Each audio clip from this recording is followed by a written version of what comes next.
My name is Jane Tsharane. I am from this province, Gauteng, the changing province.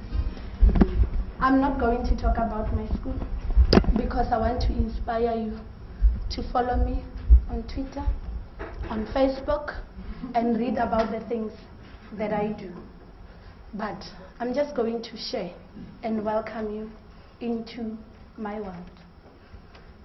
We are all in the same boat because we are in the same boat. Frustration, low morale, more questions and less answers. I promise you today, I will never, not at all, never drill a hole in my corner of the boat. Come and sail with me. Most of us feel teaching is a thankless job. Do you feel the same? I own up to the best.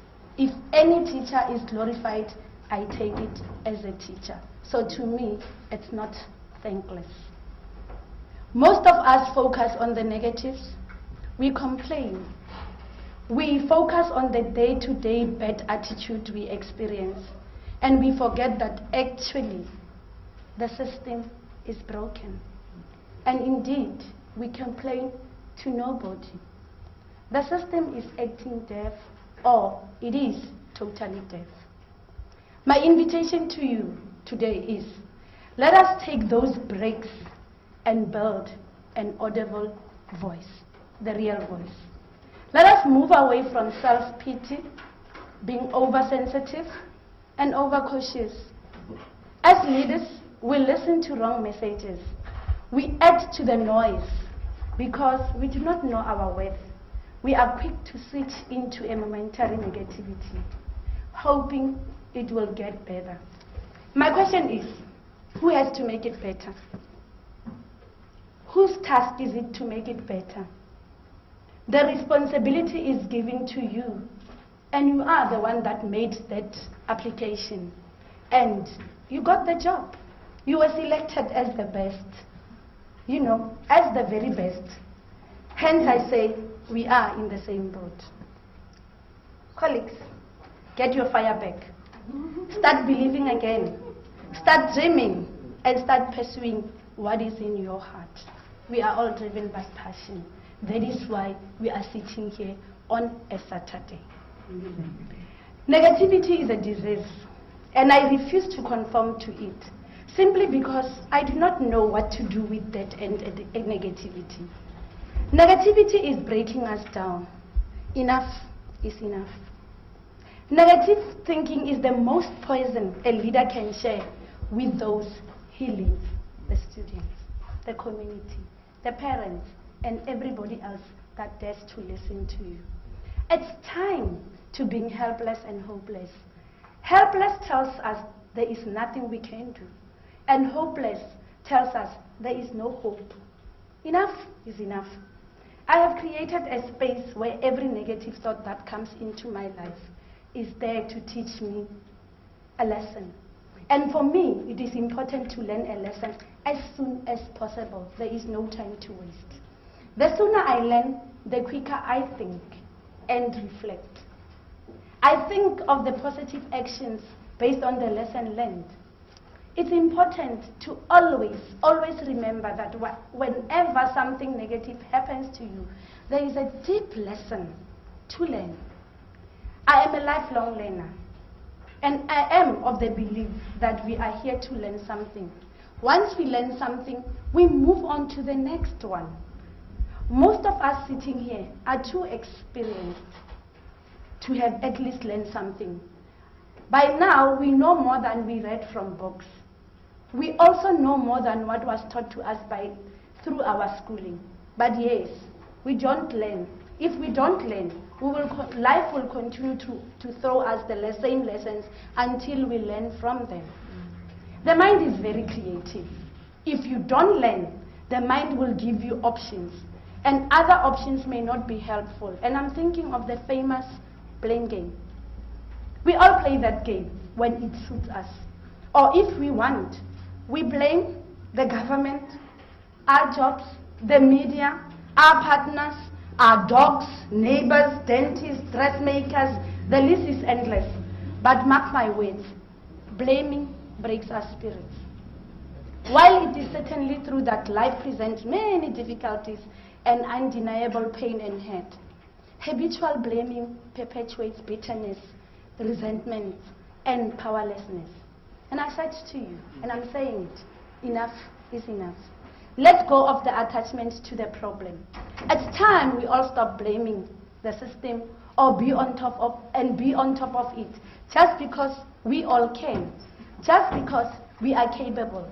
Trying to focus on the problem will only keep you more attached to it. And the more you leech into a problem, the more it leeches right back at you. It's going to eat you up. Dwelling on the problem does not create any opportunity to learn a lesson. When we blame, we forget to realize that we may be part of the problem. For example, as we blame the system, what role are we playing to support the system? What are we doing? We keep on wanting the very same system. And actually, who is the system in the eyes of the public? Do they see the government in your office when they walk into your school, or they see you? You are the public. You are the government. You are in charge. What are we doing to fix the problem? How much attention do we give to finding the solution? Oh yes, there are many others out there who are messing up with everything and creating all sorts of problems. But to place all the responsibility on their shoulders and the shoulders of others does not do anything to betterment of our society. What am I saying? I'm simply saying each of us is part of the world. Like it or not, you are part of the problem. So please, instead of blaming others, wouldn't it be wiser if we took responsible action to help and create a positive change in our workplace and the surrounding environment? We need to grow up to a point to know where to let go. And letting go has many benefits. You start to see good in any situation. You accept the situation for what it is, and you see the other side of the story. It also creates the opportunity of growth and paves the path of more positive results. We only need to focus on what truly counts and what counts. Quitting the blame game and learning lessons have helped me to know when it is enough. It allowed me to build my career, my self-confidence. Like I said, we are in the same boat. Come and sail with me. That's what friends are for, and I'm your friend. And that's how a game should be, because games are meant to be fun. I am inviting you to look at all the obstacles you are facing and find something positive to take away from. Good people, challenges paralyzes us. And honestly, challenges are not supposed to paralyze us. They are supposed to help us discover who we are. Who are you? They are supposed to help us to discover who we are. I repeat, who are you? Question. We are created to overcome every obstacle and rise above challenges. Not just rise, but to survive and to keep moving on. The challenges I experience do not transform me, but they made me. They help me realize who I am and what I am worth. I am worth billions. I am responsible. Of course, I may not be able to prevent the worst from happening. Yes, I may not. But hey, I reflect and I reposition.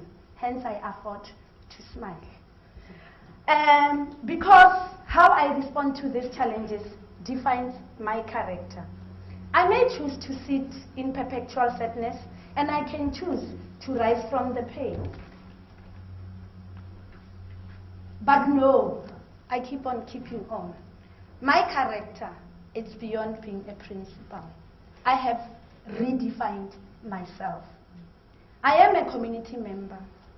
I am a catalyst, and I am a visionary and a role model.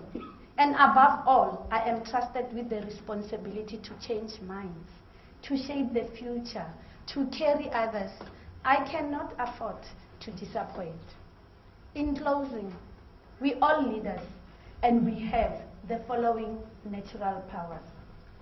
We have the power to go to work each day and express the absolute best within us. We have the power to inspire, to influence, and elevate others. You know, we have to elevate each person we meet by the gift of a great example. We have the power to passionately drive positive change in the face of negative conditions and to truly treat all stakeholders with respect, appreciation, and kindness. We are the voice. We have a choice to be weapons of mass destruction or the gatekeepers of the future. We have the power to raise our organization's culture to be the best of breed. You know, I have no idea what's going to happen in the future. But whatever happens, I will make sure that it's not about me. And I will make sure that it's not about any adult sitting in this room, but it will be all about them. Thank you.